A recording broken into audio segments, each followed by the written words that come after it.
In previous videos, we discussed very much in detail the filter feature, which was in the data tab, this guy right here. So where we could go in and click onto the filter, turn it on there, and then go in and say, okay, I want to see number of different reps.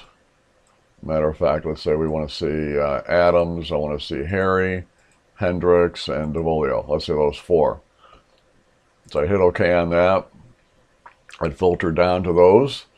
You can see at the bottom, 144 out of 492 records in this case.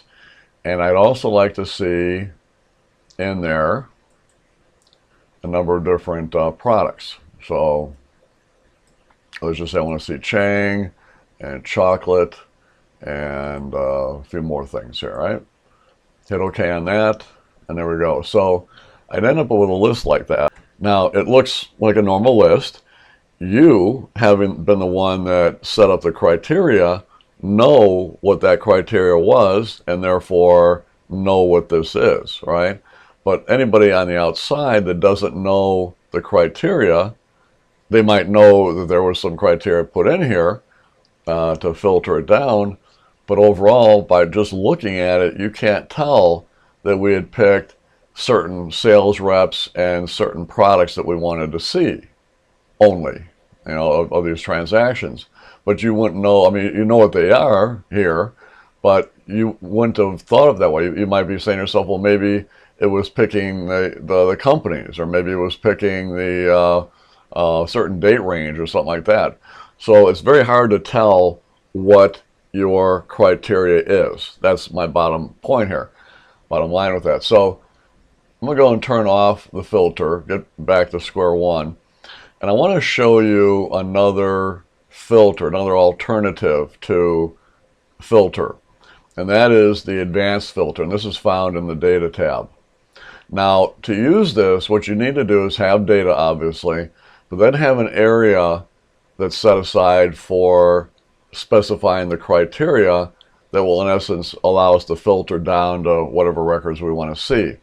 Now, that's going to be the first thing we'll set up. So we're going to go back in here, and I'm going to start with row 1, go down to maybe row 6, right-click, hit Insert. That's just going to give me some room up here. Then I'm going to take this row of field names.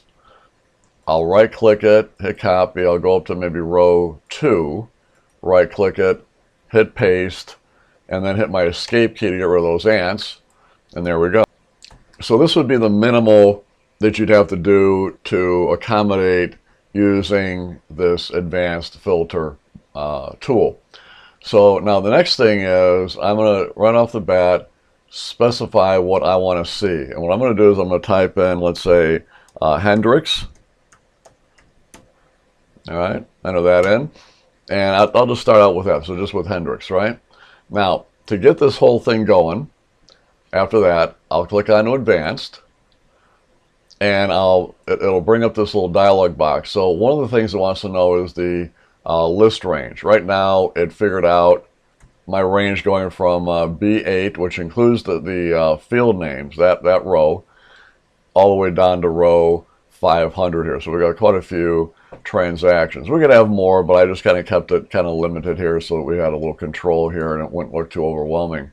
Now, the other thing we have to specify, though, is the criteria. Now, if we click on to the criteria range here, the criteria is going to be the field names that we have up here at the top, along with the row that we're going to be specifying the criteria on. So in this case, it's just going to be one row right now.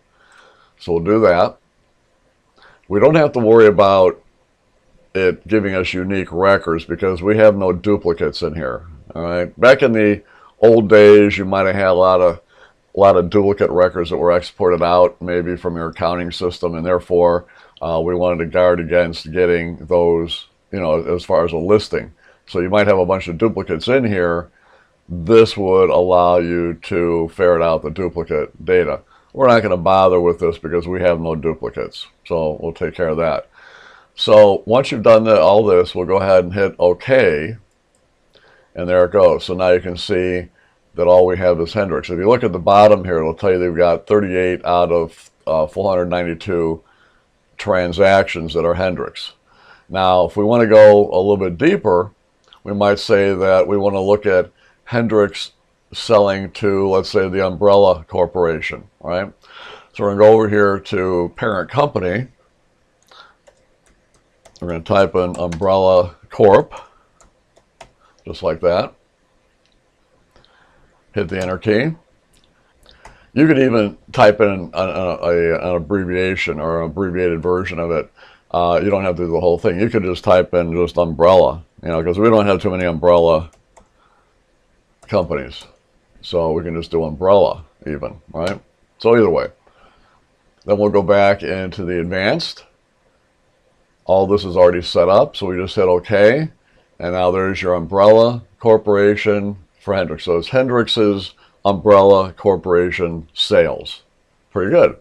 Now to get back to square one again, all we have to do is just select the data on the criteria there, delete it, and then go back to advanced, hit OK, and now we get everybody back in place there. There we go. So it's pretty good. Now, the flip side of this would be, we've been talking about just single items within the fields. Let's say that we want multiple reps, all right? So let's say over in the sales rep criteria area, we'll type in Hendricks.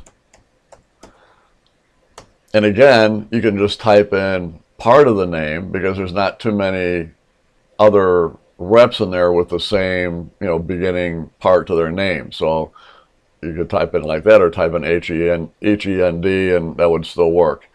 So we'll do Hendricks, we'll do Uncle Lair, and we'll also do, we'll do Peacock. All right, so those are going to be the 3 reps that we want to see the sales for, right? So if we go back into advanced, the list is still going to be the same, but the criteria range is going to have to get expanded by a couple rows. So we can either very easily just go into here and backspace it and type in the number 5, do something like that. That would work. Or you could go back and, you know, and select this whole thing like this, and then just re-select your range just like that. Okay, just to include, you know, down to Peacock there. So you do that, hit OK, and there you go. Not bad. Now, I want to see those 3 reps maybe selling Outback Lager. Okay, so now here's what I'm going to do. I'm going to go over here to the product name, type in Outback Lager. There we go. Now I do that, all right. I go back into my advanced, I hit OK, and I get my 3 reps, but I've got more than just Outback Lager now. What happened? Well, because I left these 2 slots blank, they became wild cards, meaning all of the products that Blue Jack and all the products that Peacock sold as well. All right.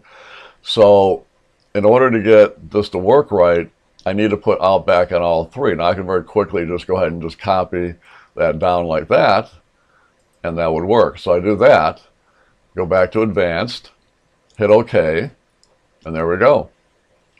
That did such a great job, it even knocked out Peacock because Peacock has no Outback Lager sales. That's why you see that. Now, if we go back up there, get rid of all these, just delete them out, go back, hit advanced, hit OK, there we go. And that takes care of that, and it resets it back to being with all of our transactions.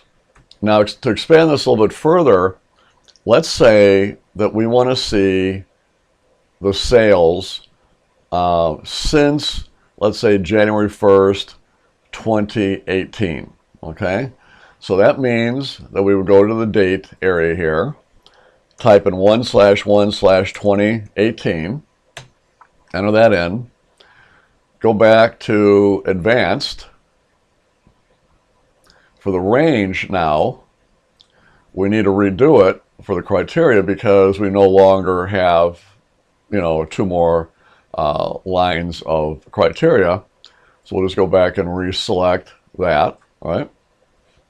And then just go ahead and hit OK. And there we go. Now what happened? Well, I made a mistake there because what I did was I just specified 1/1/2018. There are no sales that were done on that date only. What I forgot to put in, which is okay because I'm glad I made the mistake because you can see where you can go wrong with this. I need to just go in there and put in a greater than or equal to, just kind of fix it up there. So I do that.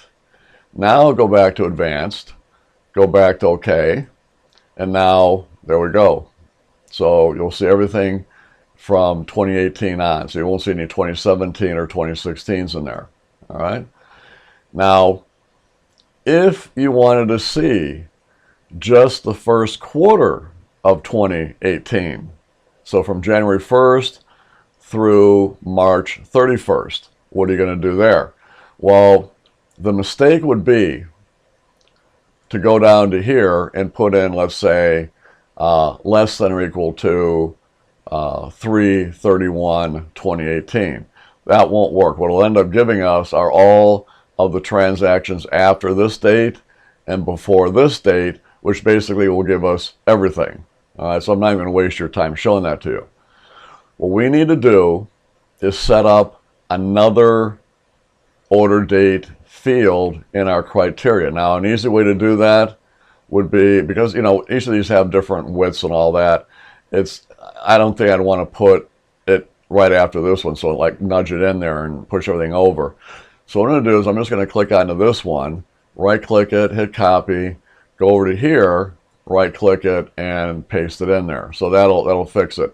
The only big thing there is going to be that people are going to have to look at this and say, okay, greater than such and such, okay, less than such and such, so I'll take that as being a between, right? But that's okay. So we'll go over here, we'll put in there less than or equal to 3/31/2018, just like that. Enter it in. Now, when we go to run our query, we're going to have to click on advanced. And in the criteria area here, we're going to have to change that and expand it to the order date and then down. See? That's it. Well, I did the wrong one. No, I'm sorry. Yeah, so the list still is the same criteria. That's what we just changed here. Okay, now, go ahead and hit OK. There we go, see? So that's going to give us nothing but that first quarter of 2018. You can go back in and sort the data if you wanted to, but there it is. Now, if I said I want to see the sales for, I don't know, let's say Fuller during that time, I can go back over here, type in Fuller, enter that in, go back to advanced, and then hit OK, and now I got Fuller's first quarter of 2018 sales, which is good. It's a great great little device. But again, back to the beginning, people can look at this and go, oh, it looks like it's the first quarter for Fuller. Boom. You look at the data down here, you don't quite see that. You might eventually figure it out, but it's not very apparent by just looking at the data, by looking at the result. Now, if we want to reset this, we just go back, select all of our criteria, delete it, and then go back to advanced, and then hit OK, and now we're back to seeing everybody again. There they are. All right, so that's good. Good stuff. Now, one more with this range. How about if we wanted to see sales, meaning column F, ranging from, let's say, 20 to 25,000, let's say. So we want to see that particular sector. Now, if we were just doing greater than or equal to 20,000, we can just put that in here, greater than or equal to 20,000, but we want to cap it off at 25, so put it between 20 and 25, right? So again, just like with the date, we're going to take this total field, right click it, hit copy, go over here, right click it, paste it in there. There's our total. So now what we'll do is we'll say greater than or equal to 20,000. All right. And then over here, we'll put in there less than or equal to 25,000. Enter that in. Hit advanced. Everything is all set up with the ranges. We hit OK. And there we go. So that's now that information there. Now, if you wanted to see the sales for that range for the year, let's say 2019, then what we could do is we could go over here to the order date and put in there greater than or equal to 1/1/2019, right?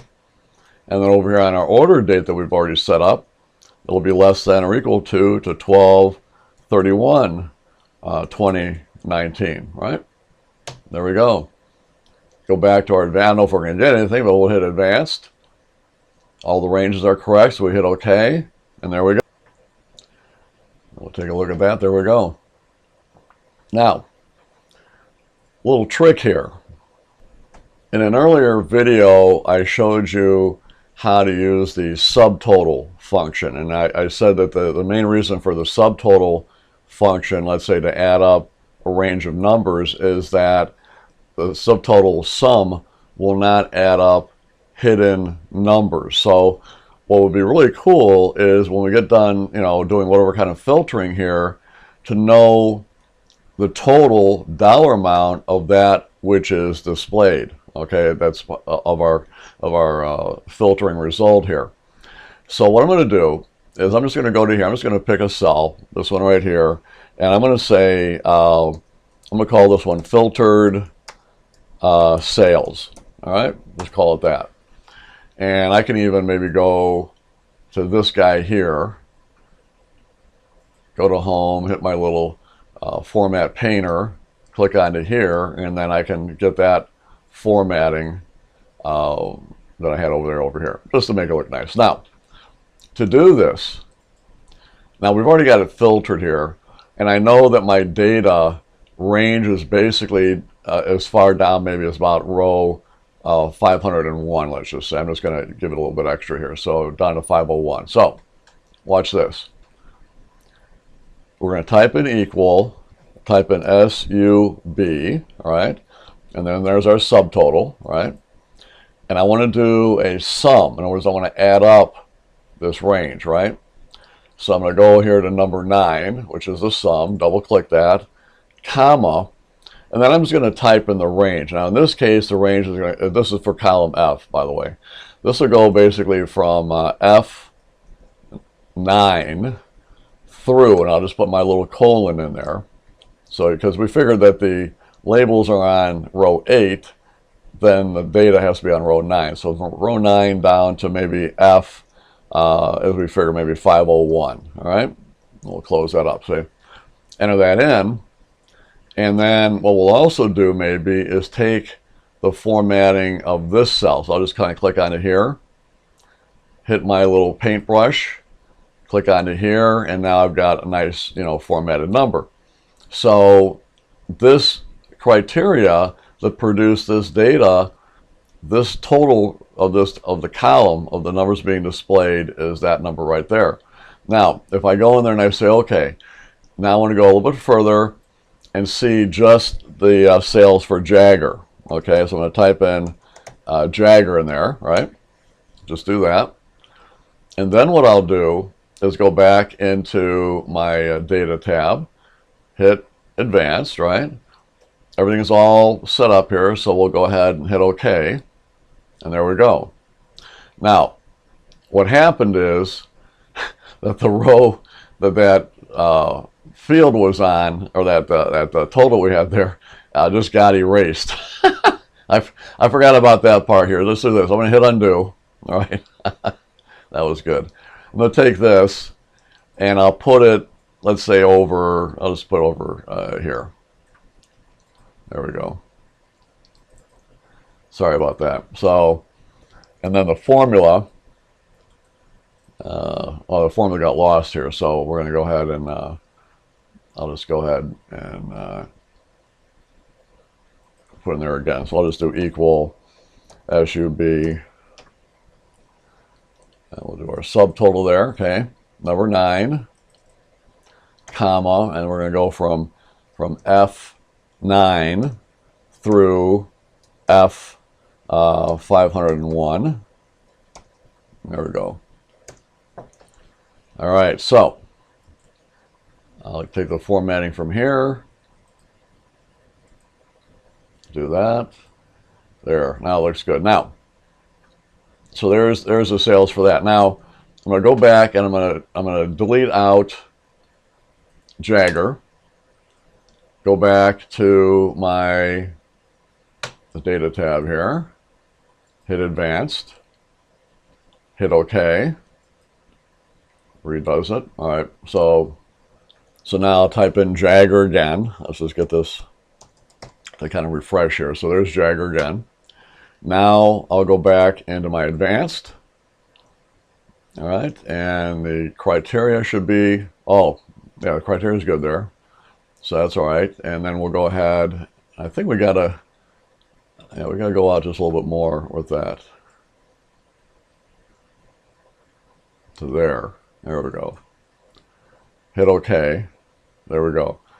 So there's Jagger. Now, so what's happening is we've got the just two friggin' sales there, so it comes out to that. Now, if I go back and get rid of Jagger, okay, hit my advanced, hit OK.